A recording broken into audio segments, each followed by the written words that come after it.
Hi friends. So நாங்கள் இருக்கிற ப்ராப்பர்ட்டிக்கு பக்கத்துலேயே வந்து பார்த்திங்க அப்படின்னா ஒரு பேடி ஃபீல்டு இருக்குது. ஸோ ஒன்றும் இல்லைங்க, நெல். ஸோ நெல் அந்த பயிர் வைப்பாங்க இல்லையா, அந்த பயிரெல்லாம் இருக்குது. அதுக்கு பக்கத்தில் வந்து பார்த்திங்க அப்படின்னா அந்த ஸ்ப்ரிங் வாட்டர்னு சொன்னேன் இல்லைங்களா, அந்த ஸ்ப்ரிங் வாட்டர் வந்து பார்த்திங்கன்னா ஒரு ஓடை மாதிரி பெருசாக போயிட்டுருக்கு. இந்த இடத்துல ஒரு ரிவர் மாதிரி போயிட்டுருக்கு. இது ரிவரே தான் வச்சுக்கோங்களேன். இதெல்லாம் போயிட்டு வந்து பார்த்திங்க அப்படின்னா காவிரியில் கலக்குதான். ஸோ அந்த காவேரியில் போய் இது மாதிரி அங்கங்கே அந்த சின்ன சின்ன ஓடை மாதிரி போகிறதெல்லாம் போய் கலந்து தான் பெரிய காவேரியாக வந்து உருவாகி வருது அப்படின்னு சொல்லிட்டு இங்கே இருக்கிறவங்க சொல்கிறாங்க.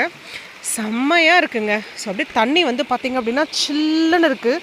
ஸோ இதே போல் வந்து பார்த்திங்கன்னா இங்கே கூறுகளை அங்கங்கே, அதாவது ஒரு இடத்துலையும் ஒரு ஸ்பாட்லேயும் வந்து பார்த்திங்க அப்படின்னா இது மாதிரி தண்ணி போயிட்டுருக்கு. ரொம்ப அழகாக இருக்குது பார்க்குறதுக்கே.